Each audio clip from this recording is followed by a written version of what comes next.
welcome to another episode of Ran Out of Talent. I'm your host, Joe Zer Jr., and with me, back fresh off his vacations, my co-host Zach Donathan. How's it going, Zach? Hey, not too bad. Actually, it's been a pretty chill night. We went to the library for the first Okay. time with my daughter. Nice. So, did Yeah. you get her like her first library card and whatnot? Not yet. She didn't seem that interested in books to take them home yet. So Gotcha. it's kind Yeah. of, she likes, and we have a pile of books at home. So it's. Yeah. My camera's at a funny angle, but I'm not going to fix it. It's fine. I've been getting tires ready for INS and whatnot, and whatever.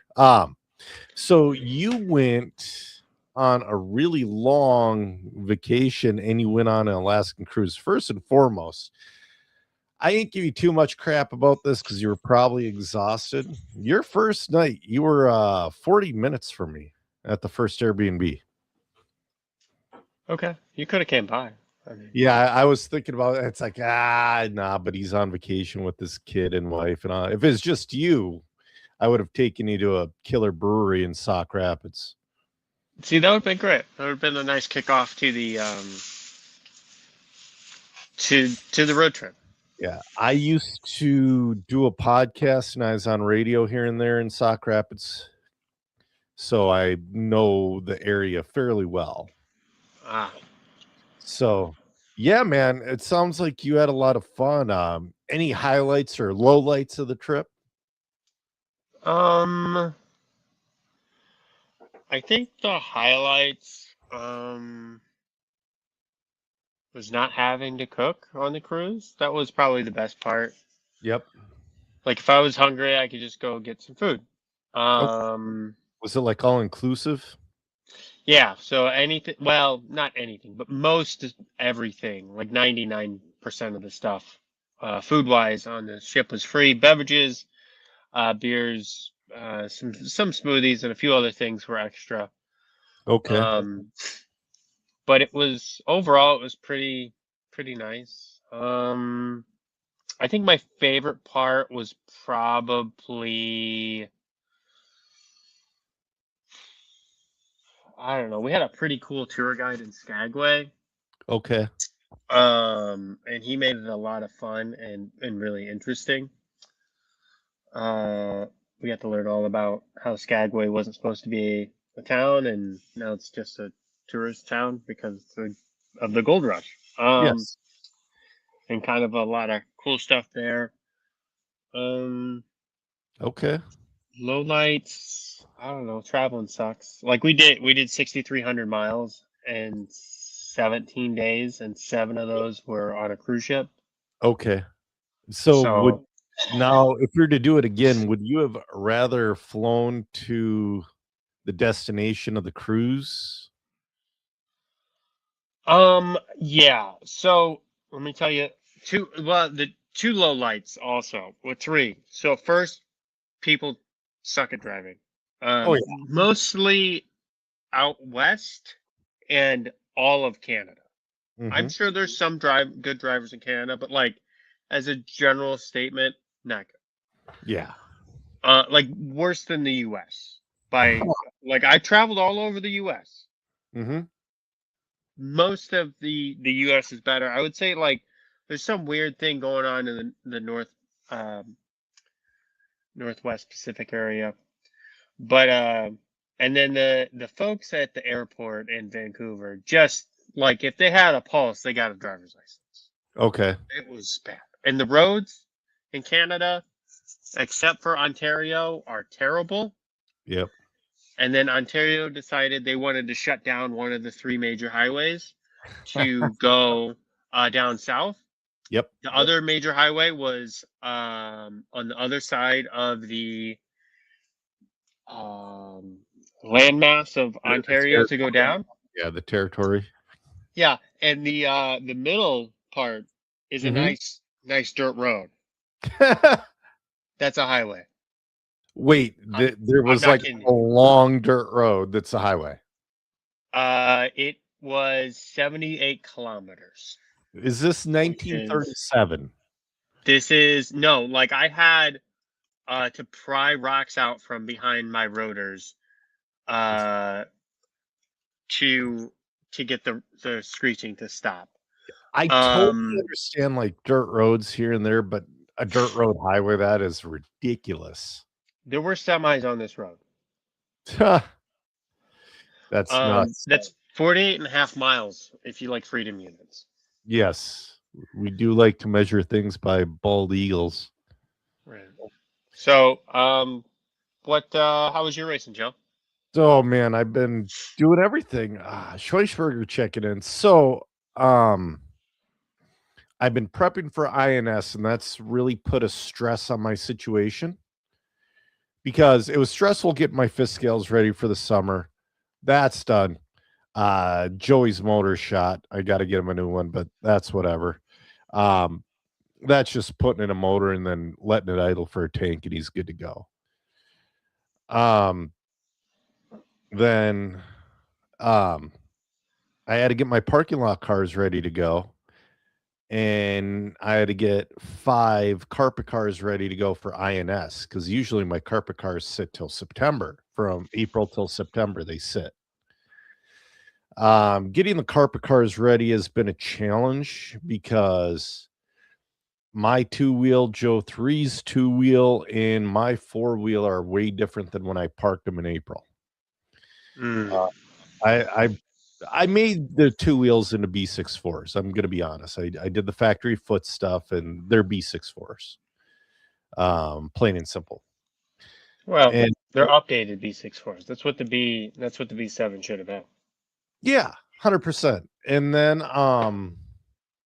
my B84, I got the T84 chassis, but that's a new A and B block, and that's new arms and new towers. That's going to make the car handle significantly different. Yeah, so you have 3 new cars. Yeah, I do. Going in blind. And on Thursday, we have 3 3-minute practices, and we have 2 4-minute practices on Friday.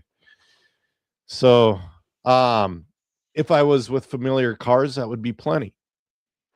It would be. Island, they don't do stupid, I shouldn't say stupid layouts. They don't do overcomplicated things. For people that don't need laps, yes. Mm-hmm. For people like me, no. Oh, I need laps. I need all the laps I can get, but I'll generally have it down by Thursday night or Friday morning. And then obviously I'd like more runtime, but that's not in the car. Are you running the 3 classes, or is your I'm son? running 3. Joe's running 2. Well, that'll help. I know they're different classes, but you still get to learn and where to jump, how to jump. Yeah, I'm doing way different things for the tires in my truck. So I've been told closed cell foams, but I've been told that by a few people, but I have a set with open cell foams ready to go for the truck. Cam checking in. Yeah, so it's been really stressful getting those cars ready. I'm tired of wrenching. I'm ready to be done wrenching. I'm afraid that that's going to make me lazy at the race. But I'm just going to have to keep my motivation and energy up at the race. But, besides that, fifth scale's been phenomenal. Raced at Southern 2 weeks ago, and that was awesome. I'm going to miss their next round because they had it close, and that's going to be the weekend at INS. And then I did some parking lot racing. That was a lot of fun. My buddy Tony and my boy both beat me in 2-wheel buggy because I had slicks and they did not. And it started sprinkling. So I was just doing, it's like a Formula One car in the rain on slicks instead of rain tires. Same exact thing. But I mean, kudos to them for getting there and beating me for sure. And then I ended up winning mini class, but just having a lot of fun doing that. Yesterday from Steve Michael, I picked up Cletus McFarland NASCAR. There's a bar semi close to me that is going to be racing the NASCARs. Ah, Yeah, Cam, I'm okay. still going. Thank you. I appreciate it. Yeah. Yeah, Matt says it was like driving on ice. So Matt had the only mid-motor buggy in the buggy class. The rest of us were on rear motor cars. Hmm. So he was on a real struggle bus. But no, I've just been doing a lot and I'm ready to be done You doing. know, I know. But I missed a couple nice days, like going on bike rides with the wife. But we did go and check out the new Asian village a couple, like 20, 30 miles away. That was pretty cool. what's an Asian village? Well, they have one about an hour away, and it's always so packed. And what it is it's an Asian grocery store, and around it you have a ton of Asian restaurants, and you have Hmm. like Korean barbecue, hot pots, ramen, all that other stuff. They're building a Crane arcade currently. That wasn't open yet, but there's a lot of cool stuff there that, is a fun way to spend the morning. Nice. So, yeah, man, I've just been going balls to the wall with everything. And then, yeah, but you know what? Now that it's all done, I can sit and just do spot maintenance for the rest of the summer. Hopefully. Hopefully. I was Hopefully. like, you said it, so new chassis, here it comes. Yeah. No, I could totally see that. At least with the fifth scale. Well, no, I'm sitting there thinking I'm going to bring the original B84 stuff if the Just new in case. setup is that far off and I can't catch up. So if you're like after practice 2, you're putting it on I would say after practice 3, it'd be a 3. hotel room 3. change. It'd be a hotel room change to where I won't be doing it at the track. But it wouldn't be that difficult. I No, mean, but it's a lot of work. it is. Yeah, I mean, if you have everything like fresh or rebuilt, you can just take, especially on like the buggies, you can just take the whole ends off.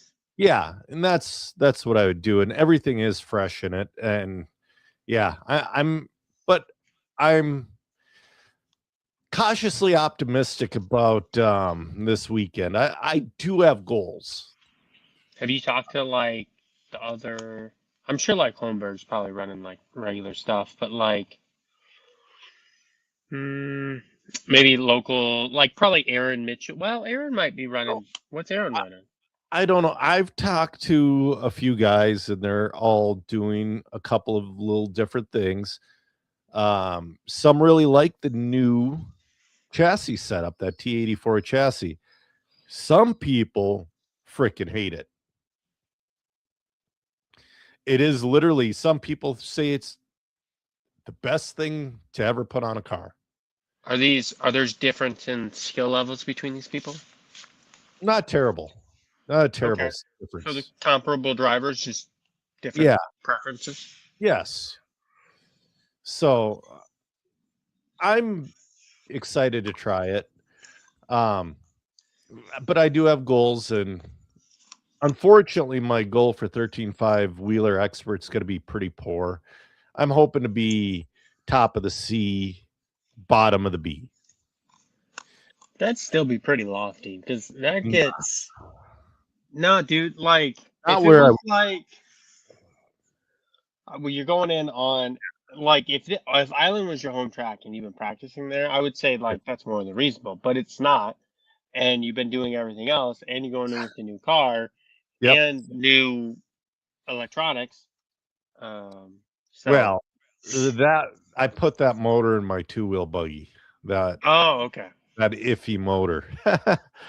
Because 40 I plus bet mod, my goal is to be in the B for 40 plus mod.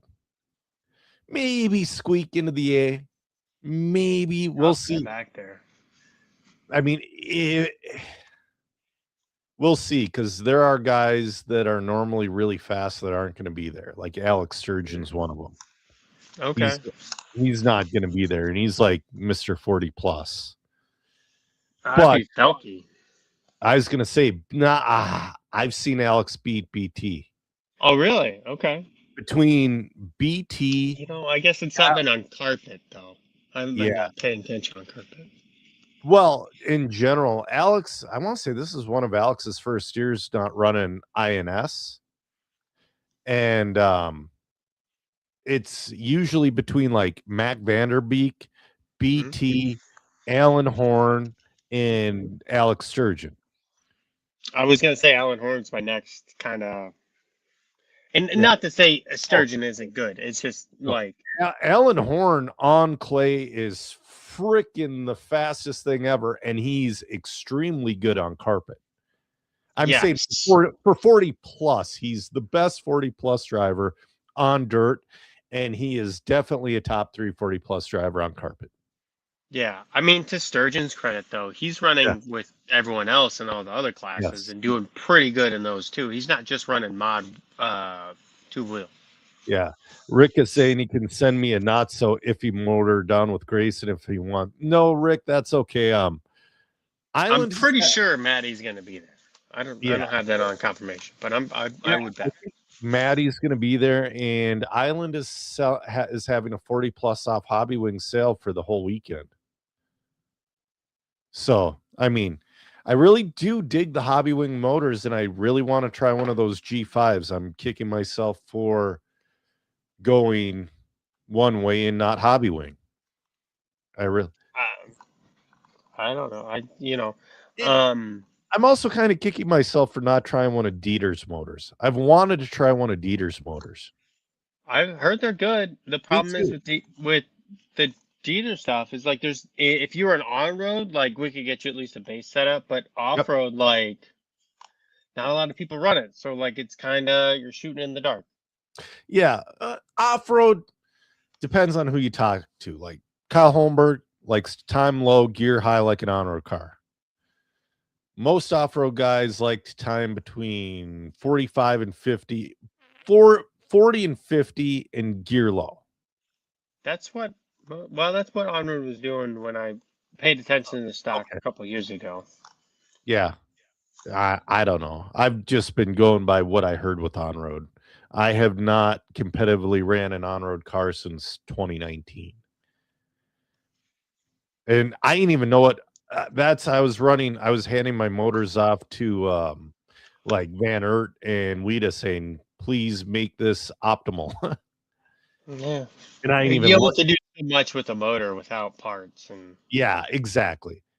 And it's like, can you just time this for me? Because I ain't have my own Motolizer, Tunalizer back then. No. You know, though, and again, you and I had a discussion about testing motors with and without load. And I tested, and this is without load, but I tested my buddy. He got the new Exalt motors, the Phoenix. Those sensor boards are really nice. Less than a degree of discrepancy to where I'm dealing with like frickin' 2. It's nice for efficiency. Yeah, and nice lowish amp draw. Well, the first Exalt motor when it came out, it was pretty competitive. Yep. And I felt like everyone kind of stepped up their game. Like everyone had like the next, like the Type R or the Dash 1 or whatever ready to go. And then it wasn't as competitive, but I've been hearing good things about most of the motors on the market right now. Whether it be the Exalt, the Hobby Wing. I hear some scuttlebutt about the R1, but I see a lot of people doing well with the R1. Well, even the Team Powers I hear good. Yeah. That motor we've been talking about, it's the R1 V30R, because I've heard nothing but good about it. And I got it straight from R1, and let's see how it performs on the track. Exactly. But there's 2 degrees discrepancy in the pulse, which is freaking crazy and timed at 45 degrees or what they call 45 degrees. On the can, yeah. It's on the Oh, on the yeah. analyzer. Yeah, because one pulls at like 47 and another one's at 42. It's freaking terrible. That's But a lot. it is. The amp draw at 45 is 7.5. When I just run it. but when I took it out of the box and put it on the Motolizer, it was at what they call 51 degrees. And it was at 11 amp draw. I'm like, what is this? What is this piece of crap? Because I don't know. That's how the Phantom stuff used to run, and it used to be really good. yeah. Do you see Phantom's got a new lineup of motors? Oh, yeah. I was gonna say they got a new everything now. Jay's doing a lot of work over at Phantom. Yeah, it's good. I really am hoping to see them back. Because it kind of sucks. Oh, my buddy Tony just tried calling. It kind of sucks with them being out of it. It's because they've been in a competitive market for so long. So Yeah, I know. I don't want to see him go away, and it seems like Jay has a lot of passion for it, and he's pouring money into it. So, yep. I mean, he's got batteries, motors, servos. I think he's got ESCs again. He's got charge leads. I think he's got power supplies back in stock. I don't know about. Yeah, seems like he's putting in. I mean, I'm following it kind of loosely. I used to be, part of a Phantom, and yep. I'm rooting for Jay. I think it's cool. Like, I don't know Jay personally, but like to have the power consolidate, it kind of, not that Phantom had a big hold, but like the last, kind of 5 years, the power consolidation has really begun, between Exalt, Hobbywing, R1, and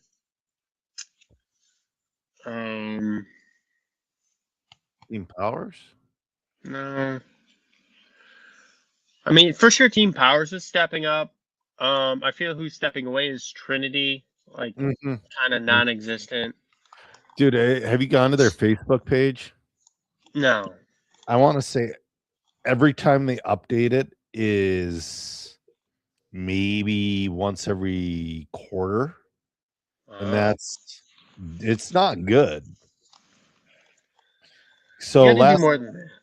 Well, yeah, they updated it May 16th for the off-road dirt nets at SDRC. Then it was May 3rd because there was a race that was RC1, and then it was February 24th, then February 8th. They're just not doing it. Well, let's see what Horizon's doing. Well, that's the thing. I don't think the way Trinity is, I bet Horizon's learning this as they go. I like to compare this to the UFC buying Pride Fighting Championships. They bought Pride, but when they bought it, the contracts to the fighters were garbage and not real because it was all done by the Yakuza. And at the end of the day, they ended up owning a fight library, and that was it. Now with Trinity wasn't, I mean, it was about the name, but it was more about the people who ran it. I mean, on and off for many, many years, you had Dieter. I mean, well, Dieter was a part of Trinity through and through, up until maybe the last year. Yeah. I want to say he had a couple of off years, but he was. But the motors still weren't bad. They just weren't the best. Yeah, he was there, and then you had Kevin Abbott, who was there making things fast. It's the people who know what they're doing, and it's not, you lose the people, might as well just throw the company in the garbage. I think you can't overlook Ernie at this point and what he No. was willing to do for it. Like, you know, I I know The his man. daughter wouldn't have ran it like perfectly, but No. like his daughter could have gave like we'll say 90% of it to Kevin. She gets Mm-hmm. 10% for doing nothing. Mm-hmm. Like I'll sign the checks. You do the work. Mm-hmm. It would have been like a win, not a win-win, but a win-win. Yeah. Um, and instead, like she probably, it probably ended up working out better overall, I Yep. guess, Yep. because like she got a check and is gone, or I assume I don't know, I've never known her, but and then Kevin's making more money now, I would assume, Yep. than he's ever made um Trinity. at Trinity, and I'm sure Kevin's making his investors a pile of money. Yes. None of Ernie's children wanted anything to do with Trinity. But if you look at it and think about this, it was Ernie's intensity and high want to win. Trinity bought him supercars, a mansion, floor season tickets to the Orlando Magic. Yeah, he was making money more or less hand over fist. Yes. And that was all because of him doing whatever it took to win, whether it be, I mean, we can say it now. How many times has he been busted breaking the rules? All of them. Yeah. I can't like realistically knowing what I know now, the little bit that I do. I Hmm. can't imagine like there wasn't something most of the time. Yeah, exactly. So Matt's saying something interesting here. He's saying Thornhill is for sale. I hope it doesn't get the world's curse. We've seen that happen. It has not happened. Well, who had it? Is that going to be before World? He can't sell it before Worlds, right? The Worlds, this AL Worlds is this, September. In yeah, September. Somebody could, at Thornhill, yeah. yeah. He can't sell it before Worlds. It's 4 months away. But the world's curse, man, a lot of tracks, not all the tracks. I Like, would say like half the tracks closed down a couple of months after Worlds. I am going into mismanagement, dude. That's just mismanagement. Yeah, that we've seen, and again, we've seen a lot of that. The number, like, I haven't looked up the statistics recently, but like, I put a lot of money on the number one reason businesses fail is because of mismanagement. Yep. But and again, though, the guy could just be potentially cashing in on an awesome facility and he could just be done too. You know, Yeah, I mean, nobody says he failed. Nobody's saying that at all. It's just for no. sale. Well, so if you're looking for an awesome A scale track, and Yeah. it's in Texas, one of the last ones in Texas, mind you. Yep. Yep. If you guys want to race in Texas, somebody's got to step up. Yeah, for sure. I'm sure it's a profitable track. Like, do you remember State Line in Yes. Indiana Yes. in Myers? That Yep. place made money. Hmm. Kevin made money, and I know he didn't want to sell it because it was in his backyard. But like, man, he could have. Yes. Totally. Yeah, that throws a really interesting wrinkle into the worlds because, dude, what if they sell it to a good old boy before the worlds and they just throw a freaking loam track down? Something that nobody's I prepared. don't want to deal with that. I'm going. I don't want to deal with it. Well, I don't know. I guess if I have an agreement with the current track owner, so Yeah. I got big problems if things start Oh, changing. yeah, for sure. And again, I haven't seen because it's not on the Facebook page. I haven't seen it. And potentially the property itself is for sale. No, Matt. You get that out of here. First, Yeah. no, get out of here. Yeah. Yeah. You don't want things being sold to construction companies.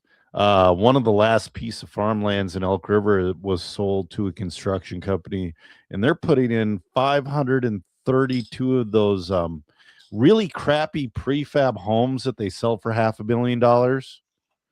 Yep, I know the ones. Yep. They're putting in 532 of those. So in my town, we're going to have an extra 1,500 to 2,000 people, and we don't have the infrastructure for the 30,000 that are here. Well, you better start building. Well, I better I want to move so bad, but the wife's just, we're here. You know what I mean? You could be here. No, I don't want to move. With all of the faults, I do not want to move out of Minnesota. And I don't want to move far from here. Because you know what? You take away Minneapolis and you take away St. Paul and you take away Duluth. Minnesota is a wonderful state to live in. It truly is. I think you go south a little. It gets cold, but dude, we get a true 4 seasons. No, I mean in Minnesota, just a little further south in the state, like away from the lake. I was thinking about that, but the farther south you move, so like the track we go to in Blooming Prairie is in that southern area near like Rochester. Mm-hmm. And they get hit with crazy blizzards, and they get hit with tornadoes. And there's a guy we race with down there twice this year. He's got like fist size hail, and we haven't had that at all up here. I mean, we've had rain and all that stuff. So you just going west then? Where would you move? Well, you know that town you were in, I would go a little farther. I would go a little farther west than that because I'd want to get out of the St. Cloud magnet. So I'd go maybe like Alexandria would be pretty sweet. But that's neither here nor there because I'm not moving, but I want to. I know. I have these what if conversations a lot. Yeah, it's a dream. It is a dream to. I mean, I've lived in Elk River for most of my life. I've moved out here or there from Elk River, but I've always ended up back. We've been living back in Elk River since 2006 because we were in Corcoran before that. So, yeah, Billy makes the point. It's winter till April in Minneapolis. So that is true. But you know what? I don't mind it. You know where it's winter most of the year? The Rocky Mountains. Alaska. Oh, yeah. For sure. Alaska's not that bad. Alaska, you have extremes. So now when you're in Alaska, are you at the time of the year where it's daytime 24/7? No, it was like a little early sunrise, but like 5 o'clock or 6 o'clock. Okay. Like a little bit earlier than normal. Not that bad. The weather wasn't that cold, honestly. It got cold when we got up to Skagway because that was kind of the furthest north we went. But we went down to Juneau and it was fine. I was walking around in a shirt and pants. Yeah, mosquitoes the size of hummingbirds. My buddy Hank checking in, wondering if I'm coming to Open Mat Sunday. No, Hank, I'll be in Iowa this Sunday. I'll tell you what, Hank's one of those guys in jiu-jitsu. He's got some of the worst top pressure you've ever felt. He gets chest on you, and you are effed. Oh, worst bat, yeah. Well, you should come to Derry City. It's all that there. That's all it is. You guys can rub up on each other. Yeah, Benjamin James.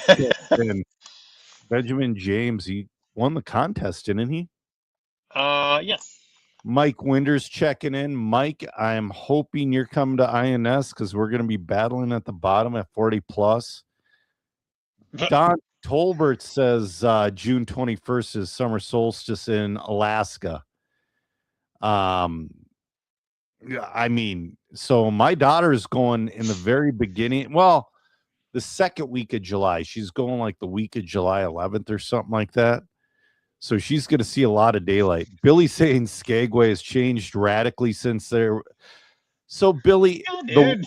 the world has changed radically since 1987. Yeah, you can go anywhere and it's different than 1987. I know. Billy probably drove to Skagway. Knowing Oh, how much he I drives bet he now, did. I bet he did. Billy, You did you know, drive to Skagway? I wish it was 1998 every day, but it's never gonna be. I think I would go like 2005. Sure. Hank saying it always makes my day to crush a man's diaphragm. I mean, bet I like if you ever make out to Louisville, let me know. Yeah, dude. We'll have some fun. I got a little bit of gnarly nose stuff going on right now because one of my buddies I grapple with did a really good face crank on me yesterday. He couldn't get like my chin or my neck, so he went across my nose and did this freaking scoop.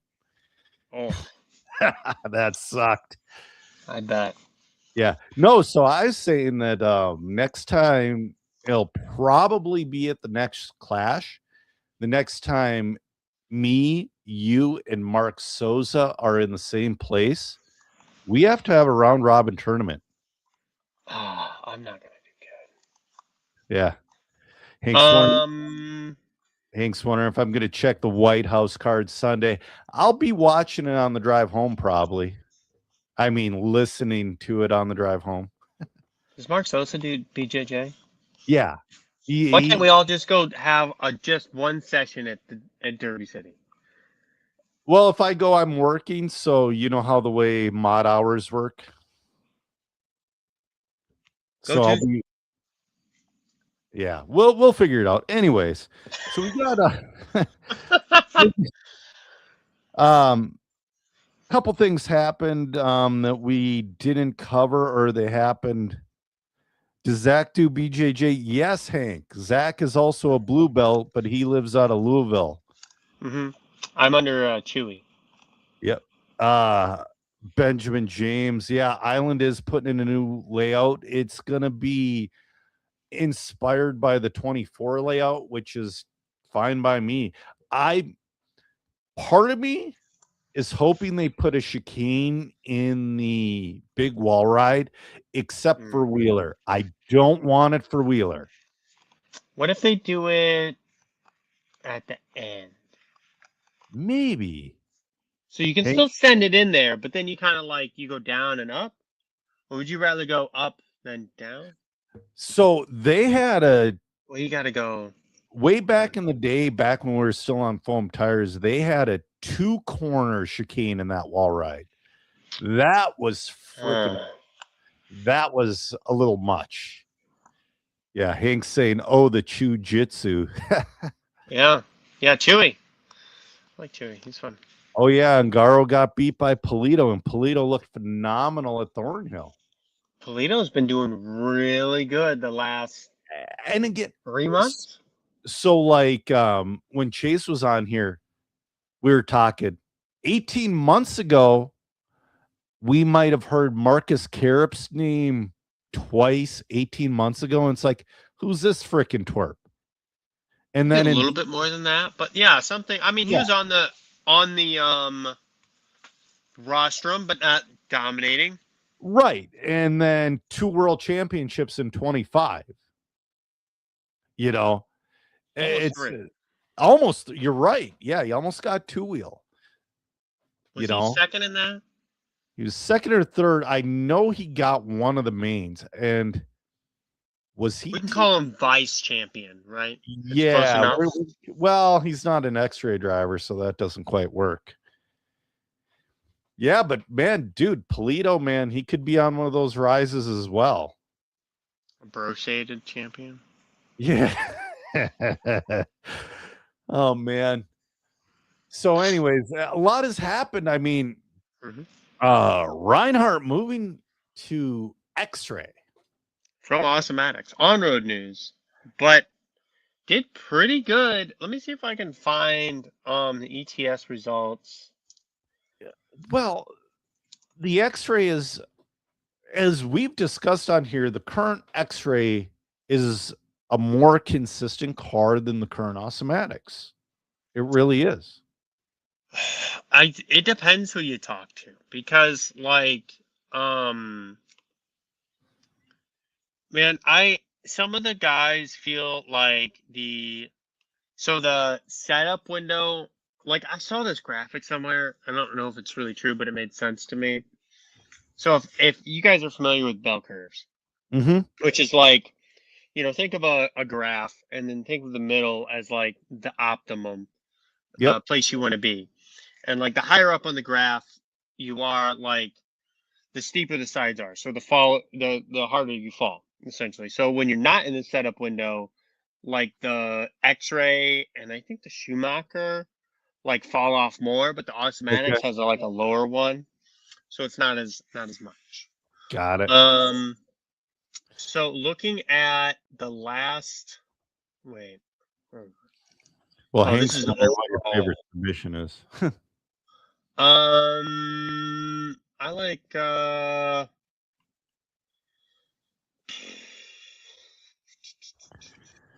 straight ankle.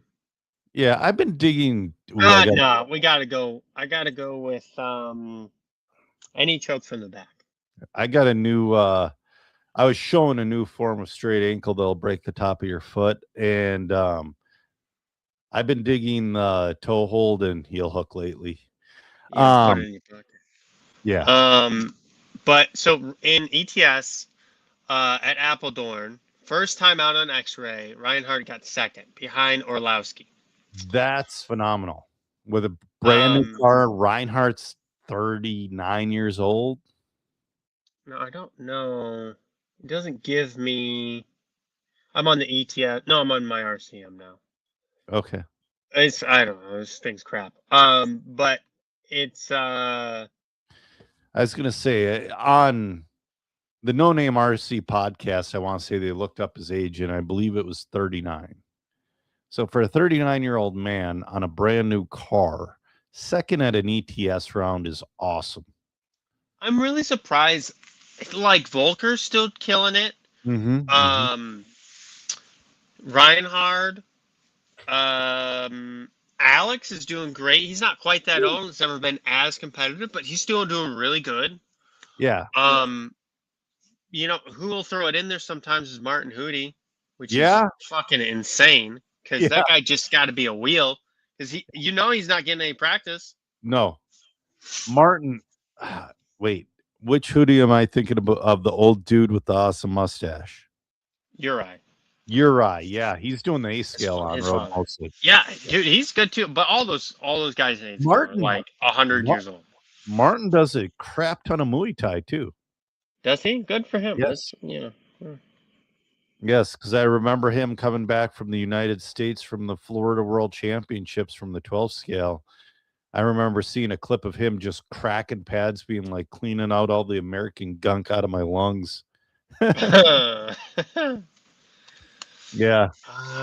Well, the way I look at it, though, it's like, I wonder if because everybody looks at Awesomatics as a huge powerhouse like X-Ray, but they're really not. Awesomatics is an extremely boutique company. They don't have their own tracks. They don't have instant prototyping like X-Ray. They don't have off-road vehicles. They do have awesome cars. Don't get me wrong, but they're not huge. They're not huge. I would say they're the biggest on-road brand. Like when you think about on-road brands.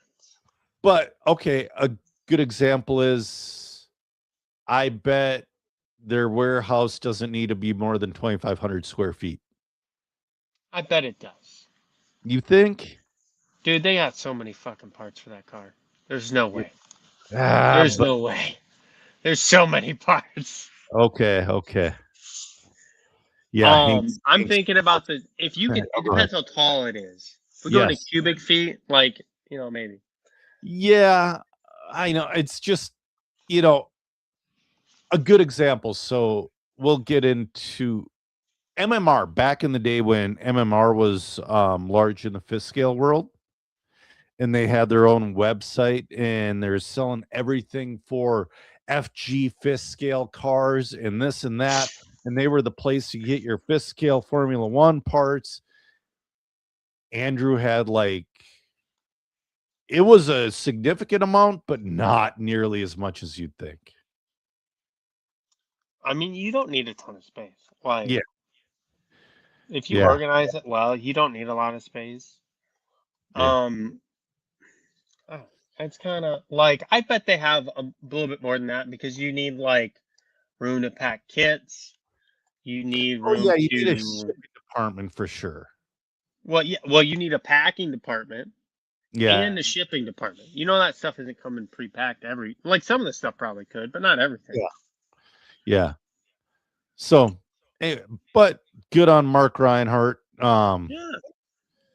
You know, and this is, I kind of wonder if he's going to go into that mentor role, like Lee Martin, Craig Drescher, all those guys. But just for on-road is kind of like I don't know. I think he might be taking like maybe he wanted more of a designing role Sure, sure. And and wants to transition into that. I think with on road, if you're good, you're good. I don't think you need as much help with the driving.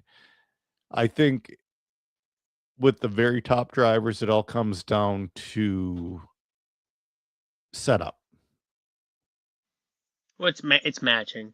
You got to match what you need to the car. Yeah. I mean, we're looking at Mayfield, and he's over 40 now, right? No, he's 38. 38. I mean, But he's he's right. getting up there. He's getting up there, man. Well, that's what I'm saying. So, like these guys, the Volkers, Mayfield, Reinhardt, the next if they get 5 more years, that's a good run. That's really kind of deep into your career. Definitely, definitely. Jeremiah's wondering who's laying bets on the Agama 10 scale car actually fulfilling orders. I'm sure they'll fulfill some. I don't think they'll do it. I don't think they've been taking pre-orders for, I've heard, 3 years now. People are starting to get refunds off of it. You shouldn't open refunds until the car is literally in production and the parts are on a boat. That's when you take pre-orders. You don't take pre-orders 3 years ahead of time. I think you could take pre-orders like in production. I don't like that move because of what happens here. Because I don't think they were in production. I think they were in the early prototype stage. Yeah. Have you ever heard the story of Elio Motors? I don't think so. Well, is this three-wheeled car with a 3-cylinder? It'd go up to, I think, 100 miles an hour, but driving normally you'd get 84 miles a gallon. Is a perfect commuter car. It is going to cost $6,400. And they had like 2 or 3 prototypes. And they started taking pre-orders.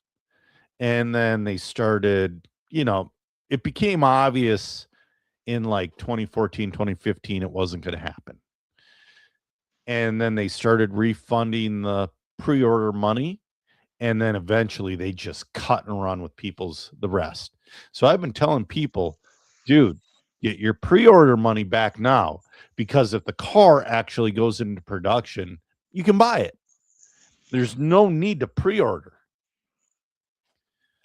Yeah, but not for something like that, but like I don't know, for small companies like me, like like we did a pre-order with the heated lipo sleeve. sure, but I did that like after this. Like, there's a lot less moving parts there. There's like 2 parts. Yep. More, kind of, there's heating elements in the sleeve. There's some more parts to that, but like that's the overall.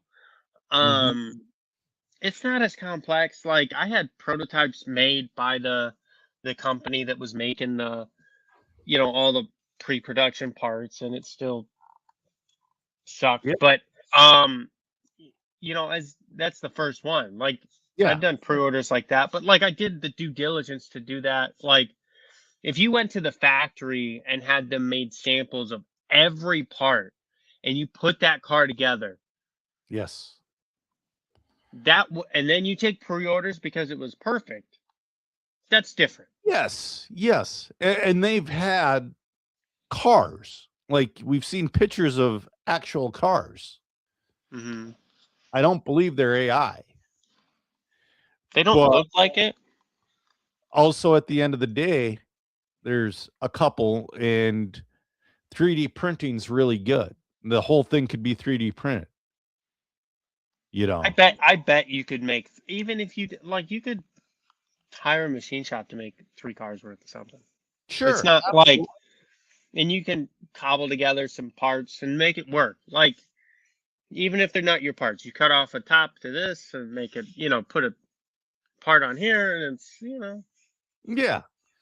But regardless, there's been too many promises, and then they're starting the weird thing to where, oh, it's going to be out next month. Oh, there were a couple hiccups, but it's going to be in 2 months. Oh, it'll be next month, and they keep kicking that can down the road to where it's becoming uncomfortable. I think they're gonna go the way of kind of Orb. Do you like remember some Orb? company that had some good ideas. They're gonna Yeah. try to sell it for whatever it's worth at the end, and somebody's gonna assimilate them, and that'll be it. So I forget which direction this went. It was Serpent came out with this killer wheeler, but this was when the Serpent S400 touring car was out. This was I'll be right back. Okay. I'll finish this story. This is in 2006 or 7. And then they came out with this sweet 4-wheel drive buggy that Billy Easton drove. And then Serpent decided to do what a lot of RC companies have done in the past and not pay their bills. And there were warehouses full of parts and this and that. Somebody eventually bought Serpent and got them going again. But what happened to that Serpent prototype was Durango bought that prototype and they released it as their first 4-wheel drive car in 2010-ish, around there. Yeah. So, Benjamin James says, yeah, Gilles Grosscamp won a world title when he was up there in age, but I believe Gilles running mostly nitro now because he's up there in age. You can't take that as a win. Like there's so few people. Like you can't take it away from him because there are good drivers in that category, but like it's like an asterisk. It's like everyone else crashed out of the main. Yep. And you're the one who didn't crash. Yep. And I don't mean that to be that disrespectful, but like No. winning an 8-scale Nitro Worlds title is because 8-scale electric doesn't have a title yet, right? Yeah, no. He does. Yeah, Yillies has actual titles that he won in his prime that you like. I want to say he's won some past his prime. He won like 4 in a row or 5, something like that. I don't know.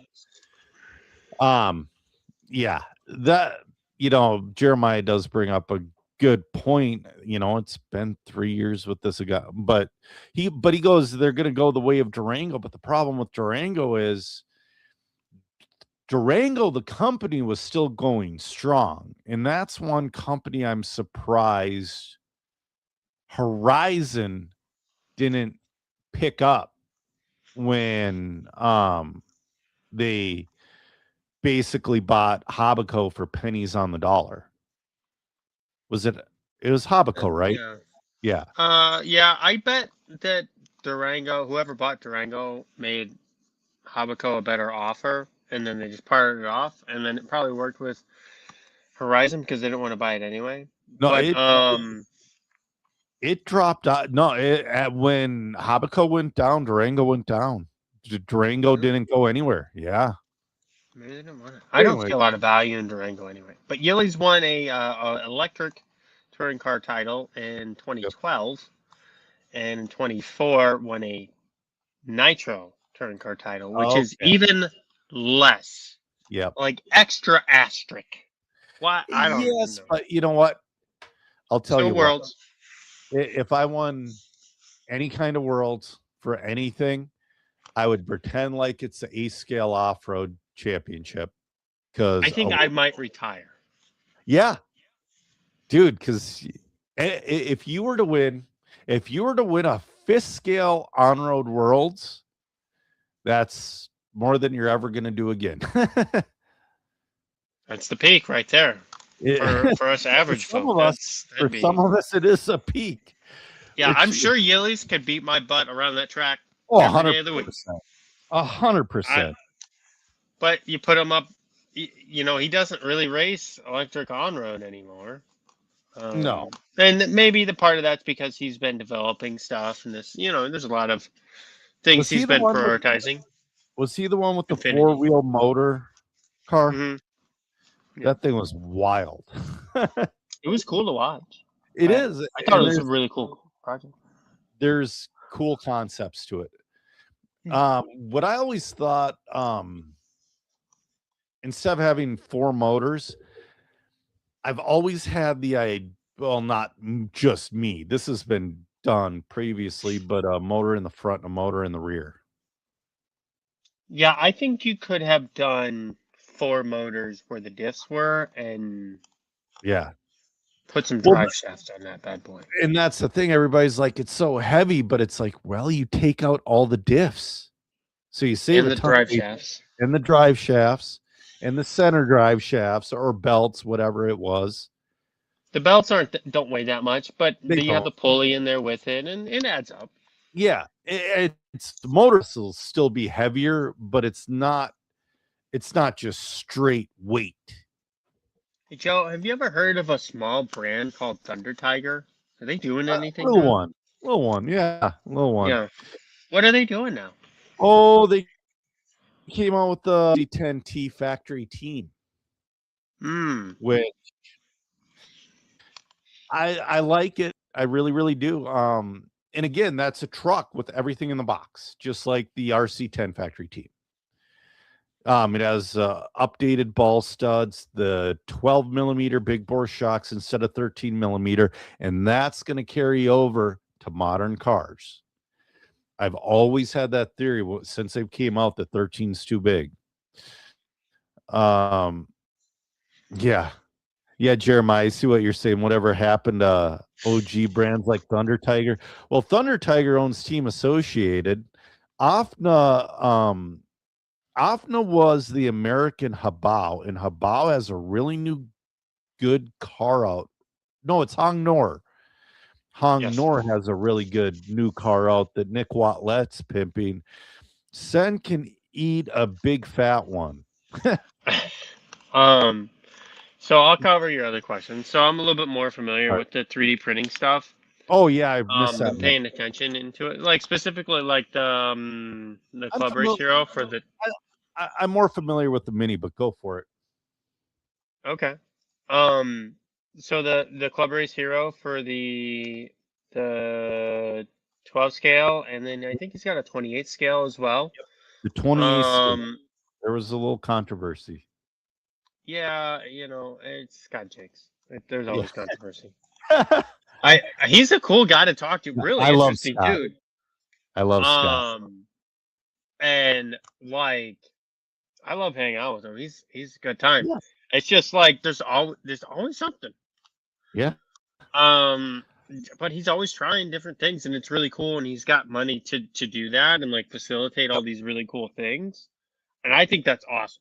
I think we need a couple more Scott Jakes in the hobby, sport type, whatever you guys want to call this. Just because, like, yeah, he needs to make a profit, but like, he doesn't care if he makes money. Like, if he makes $100 at the end of the day, like, I bet, and everyone likes it, I bet he's fine with that. I don't know that to be the truth, but just camera going on your end. It's yours. Was my camera going on? Yeah. Okay, that's fine. Whatever. on StreamYard, yours keeps going. But in terms of reliability, Yeah. I've seen some pretty good stuff. Like the 3D printed bumpers now are Yep. amazing. We have 3D printed body supports. Mhm. For like the off-road Yep. cars, we've been using some 3D printed body supports for the on-road cars. I mean, I sent my car off the track, They- and like I broke a lot of stuff, Yeah. but I didn't break the body support. Well, that's really good. I guess should be sending your Wow. car off the track, but I get it. It's modified. Hey, well, One dot, I you're saw it sending in your car off stock. the It's just Okay. it was a corner that if you got greedy with it, you just boink. Yep. Totally. Yeah, Scott, with the 128 scale, it was not allowed at the PNWC last year. Even though, because it's not mass produced, but anybody with 3D printer can make one freely. Not free. I think the file's like a couple of bucks. I know it's not a lot of money, but I want to say this year the cars allowed at the PNWC. So I mean, if I was Scott, I would just show up with like 500 chassis and be like, boom. dude, but seriously, tech at the PNWC was more stringent than than all Roar events. I'll be honest. It used to be a lot more stringent than it was. I know, but he wasn't. He wasn't going to like get away with it. Because I told him, dude, I go just run it. He goes, oh, that's impossible. I'm like, what do you mean? Nobody's looking at your shit. He's like, oh yeah, they are. So, it doesn't matter if he's last place; they're looking at it. Yep, exactly. Everybody, because if it's better than Yep. whatever, somebody, John Dixon or one of those fast guys, is gonna pick it up, and that'll be it. Oh, dude, I sit there and just imagine if Dixon had the consistency. He does in all the other forms of racing. I don't know what it was in 28 scale's so much harder to drive. Jeremiah's wondering what the controversy was. Well, I just said it. Is Club Race Heroes 28 scale was not allowed at the 25 PNWC. I think you have to know specifics.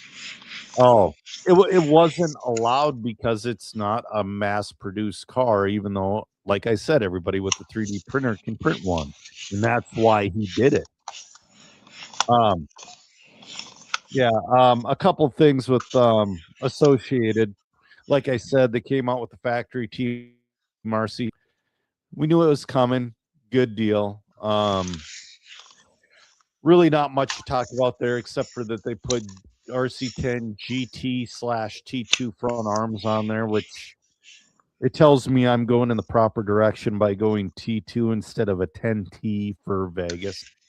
Oh, the Vegas schedule came out today. So you think there's little practice at INS? You get like 2 3-minute or 4-minute practice runs in Vegas. You get two. Okay. You get 2. Dose. Why? I don't know. Like Well, they up the entries to 700 and something. But can you hear me, Joe? Yes, I can hear you. Okay. Like 2 practices. I could get behind 5 practices. Like 5-time practices. Like it's not a lot, but like all right. I can, 2, and then you're gonna go race 2 or 3 times, 4 times. That's it. Like, yeah. What am I going? Like I'll be at the bar. Leave me alone. It's truly difficult, especially for. Well, before the race, I'm going to make it down to Hobby Haven in Iowa. I'm going to make it to a loose dirt track is what I'm going to do. And I want to say the closest one to me is Hobby Haven in Iowa. And I heard that there's a grass track somewhere close to me as well, some dude's backyard. I don't know if I'd get as much out of the grass track, but it'd be worth going for sure. Just to putz around, just to kind of get your. Maybe you do that before you go to Hobby Haven.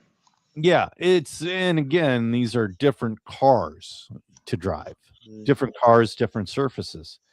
I mean, But just yeah, get out there, make some laps, man.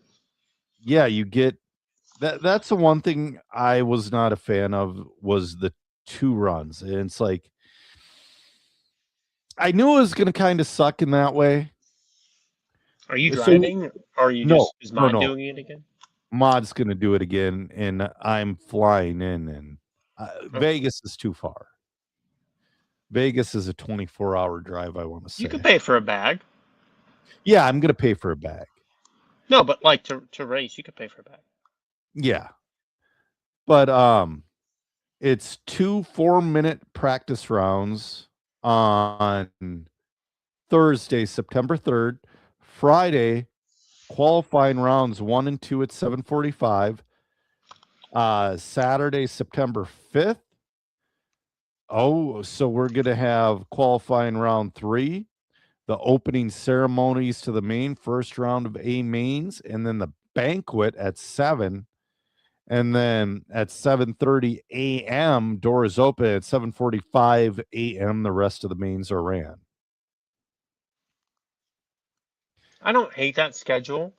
I just hate the lack of practice. I'll be honest. I mean, like when an event like PNB can get like or DNC or whatever gets 1,000 entries, Yeah. and like there's more practice than that for the same time schedule, and it's like, what's going on? We don't have. Last year we had really tight. We're out of Yeah, I here. remember that. Yeah. The same this year. I want to say we got a couple more hours this year. I want to say it's a hard out at 9. Yeah, Mike Winters is saying they're doing open practice at INS or ONS, excuse me, ONS. ONS looks like a really good time, if I'm honest with you. But you know what? It might look like it's a good time because the ONSs are under 300 entries and they're done, I believe, on Saturday. I think you can have open practice if you have like a couple things, right? Like you have light speed cars, Mm-hmm. and you have like competitive drivers. Yes. But like open practice works great.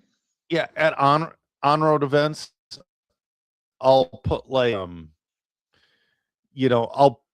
put I don't even know what to get. I'd put like 21.5 sedans and 25.5 sedans. It's your practice for X amount of time.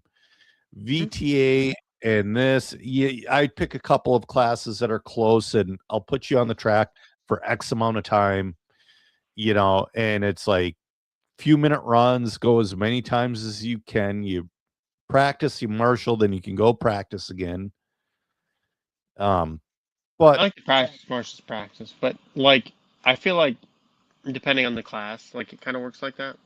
Yeah, for like sure. in mod touring, generally we have like if they're doing controlled practice, it's Mod like touring's on one. its own. Yeah. Well, so it's like 12 scale. It's just too 13.5, fast. 12. You could 17.5 12 scale, dude, is faster Yeah. lap time wise than mod 12 or mod touring. Excuse me. And that's the thing. There are large discrepancies in on-road as well, but there's a way to do it. There is. But if you have if the track's big enough, you have skilled people, Yep. and you don't have any pros there, and you have guys that are all reasonably competent. And nobody's really running super fast stuff.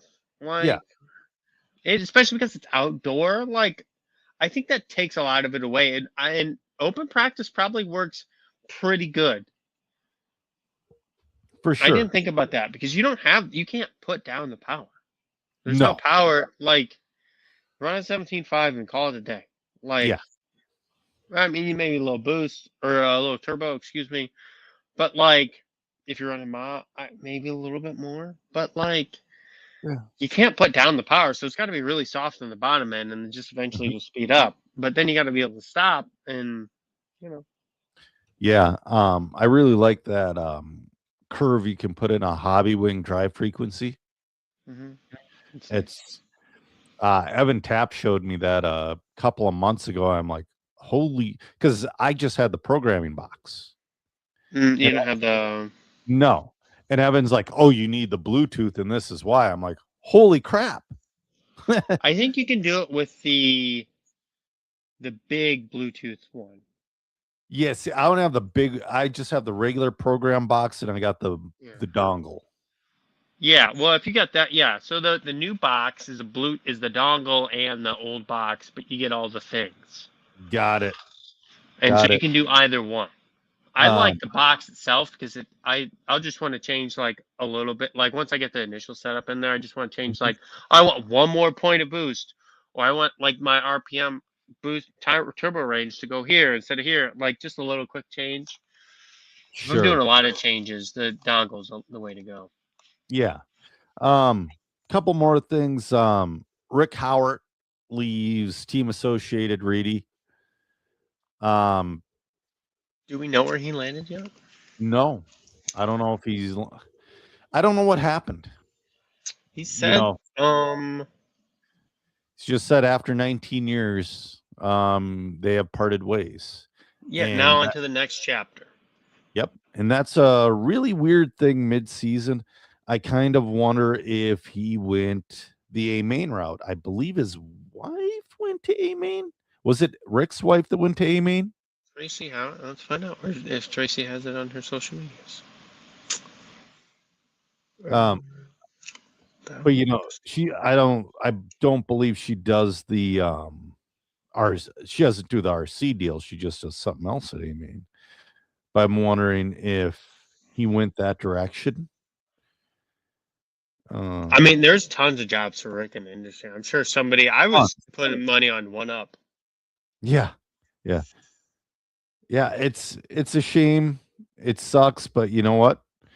I really hope the best for the guy.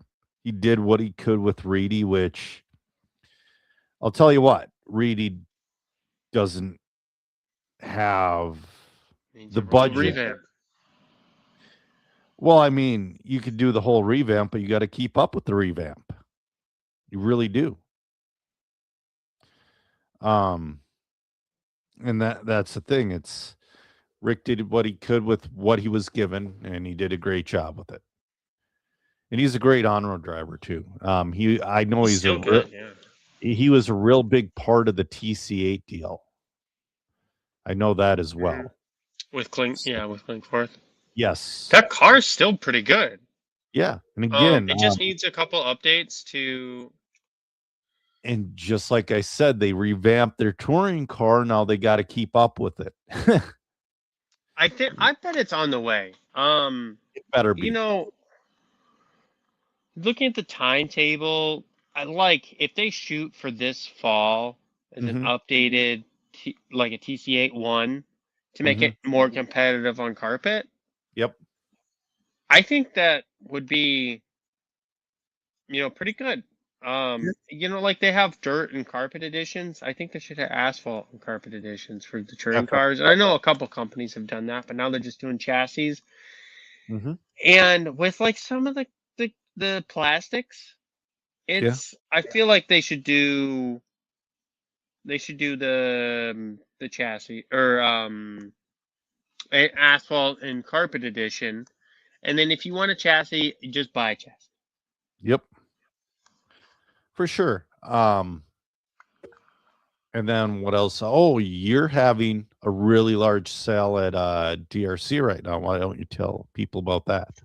Oh, yeah. So, I like to do these impromptu customer appreciation sales because, there's not a lot of holidays going on in this specific time period, and it's not going to be like we only do like 2 or 3 sales a year. We don't really do a whole bunch because, sales kind of devalue your brand. If you have a sale every week, just wait for it to go on sale. Yeah. And then you're super, super busy and then you're super dead. Yeah.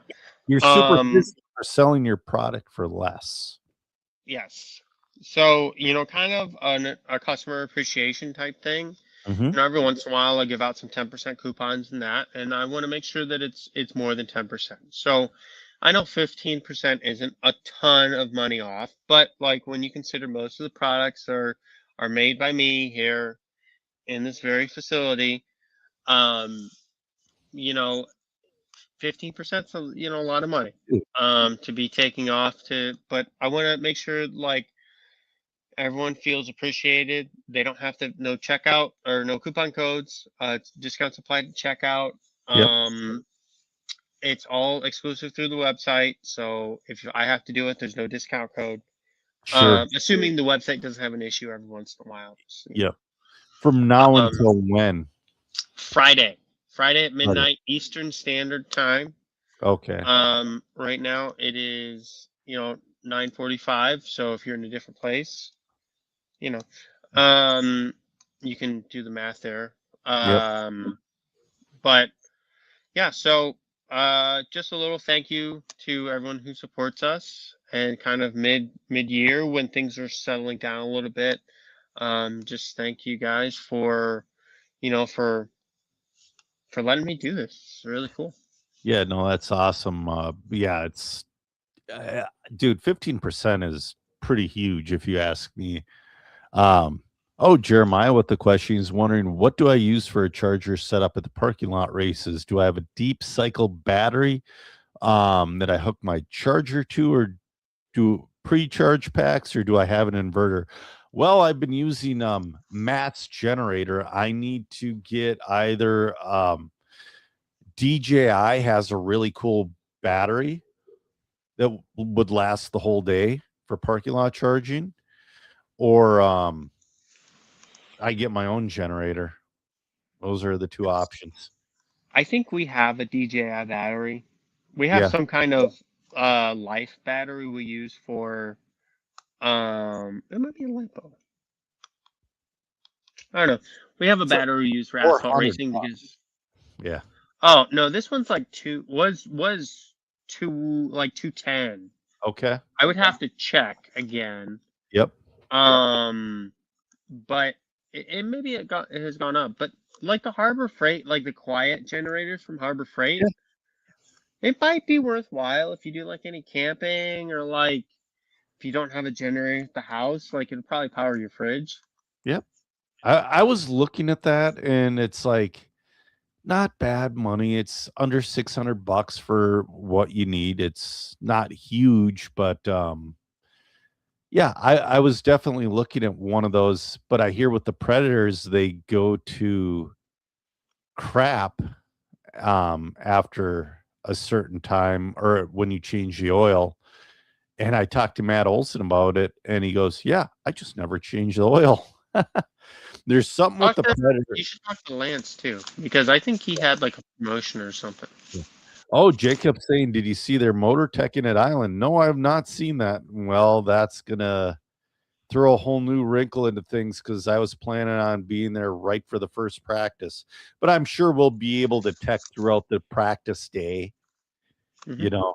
So like I'll do a round of practice, take the motor out, get it teched, all that crap. I'm sure I know I'm gonna be all right. So They were teching motors last year. and they should. So was it the same tech guy that they hired for the Clash? Do you know, for motors? I don't remember who the That tech guy was. guy I know they were teching. Yeah. That guy had a wild setup. It was the whole. He had like a cart. Yeah. It was a big cart with everything. Like he built everything into it. It was pretty cool. It was cool, but I feel like it was a little overkill. Like you need an Instack, you need a temp gun, and you need an incubator. Yep. And a list. In a list. Yep. Yeah, I know that Scotty Shuttle from Lucky 13, I believe he got a incubator, and you got to give him like, I want to say it's an hour to tech each motor. Yeah, it's probably so you gotta let it. I think Paul Lemieux said like got normalized for like 45 minutes. Mm-hmm. But So like that just evens the playing field. So if you guys yes. don't know what an incubator is, it heats up the motors to, I can't remember what they tech motors at, but like we'll say 75 degrees. Yep. It heats the motors up to 75 degrees. You let them sit there for a while. So you can do some motor tricks if you guys don't know. Mm-hmm. So you can put a motor in your pocket. You can go Yep. run and practice and go, and the outside might be cooled off Yep. enough, and then you don't have the inside cooled off. So the Yep. higher or the hotter the temperature of the motor, the higher the IR. Mm-hmm. So a motor that's, you're supposed to tech them at a certain degree so that everything's the same. Yep. So the lower the temperature, the lower the IR, the higher the temperature, the higher the IR. Yep. So if you have a motor that's, 80 degrees and just passes tech, and it's supposed to be at 75 degrees, it will not pass tech. Correct. So that's kind of what the deal is. We're looking for internal resistance. They don't look at inductance and a few of the other measurements. But that's why an incubator is important for these big races. And really, it's I'll say it. I've said it before, but tech is the facade of playing equal. Mm-hmm. Yes, it catches egregious things, but Yes. we're not the FIA. We're not Mm. NASCAR. And even they get away with stuff. Oh yeah, totally. If you're good at programming and you got a little soldering skills, you can make some stuff. Sure. Um, you know, but that's just is what it is. It is. I haven't been to a race with real motor tech in years, but I remember it. I forget what Nats or is some event. There were guys coming up with handfuls of motors looking for one legal one. Yeah, I've done it. literal like they'd have a dozen Yeah. motors hoping for one. Yeah. Yeah, dude. Yeah, no, It's great. it doesn't sound great to me. So, well, I'm running one mod class, so hopefully I don't need to tech that one. Well, probably not. They're normally okay with mod. They do like a spot check. They're like, okay, what rotor, what motor? Okay, get out of here. Yeah. Like my mod for when I run mod touring, they check ride height, and it depends on the race, but like at the Roar Nats, it's after you get your stickers, it's just put it in the box. If it fits in the box, you're good. Yeah. Oh wait, there's another thing. Yeah, wait. That's the other thing. So I put on all that I went through both my car and my kid's car, and we were both significantly underweight to where I had to put in a 43-gram battery weight in both of our cars This buggy. in his two-wheel. I don't know, dude. I think you might want to put some two-way tape on some other weights. I was thinking about it, and that might be an option, but and again, we'll see how it works Because out. Also, we went from running the heavy SMC pack to the 4800. Oh, well, that's probably about the same then. But I know carpet guys like to move their weight a lot forward, so it's more mellow. Checking battery temp, so I'm gonna have to mess with that. All right. I mean, I tell everybody, heat it to 100, wait 5-10 minutes, and go through the line. That's what I do every time anyway. I would recommend checking it. Just do like a dry run. I want a complimentary check. Yep. You go up with your pack at heat, at voltage. Like, could you check this, please? Car behind the back. Yeah. I would like a complimentary check. Yep. Okay, it's at 92 degrees and 8.40 volts. Okay, thank you. I'll go to the back of the line. Yep. Put the battery in the car. I would like to check my car, please. Yep. Check my car. And that's also what practice day is for as well. It's not just for getting laps, it's getting your stuff optimized. Yeah. So, all right, man. It's been a long episode. One more quick thing.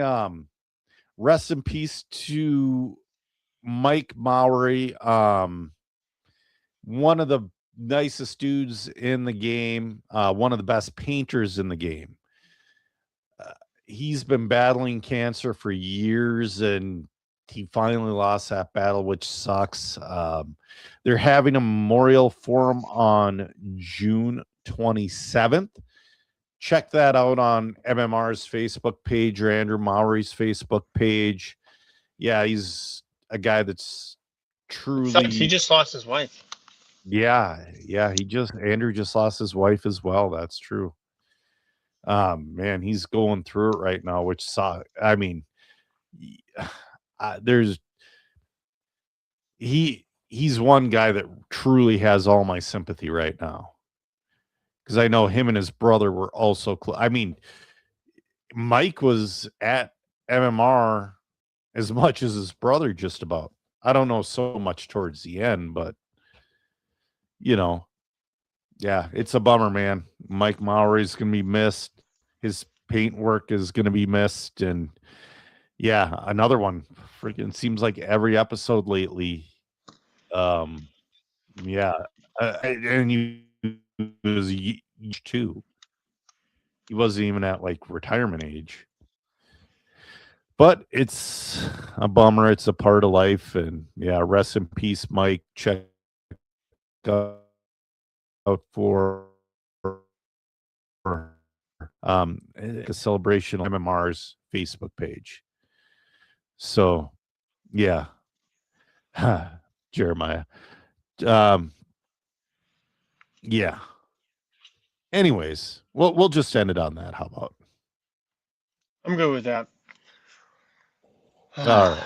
Thank you, guys. I'm Joe Zer Jr., and with me was Zach Donathan, and we have ran out of talent. Have a good night, guys.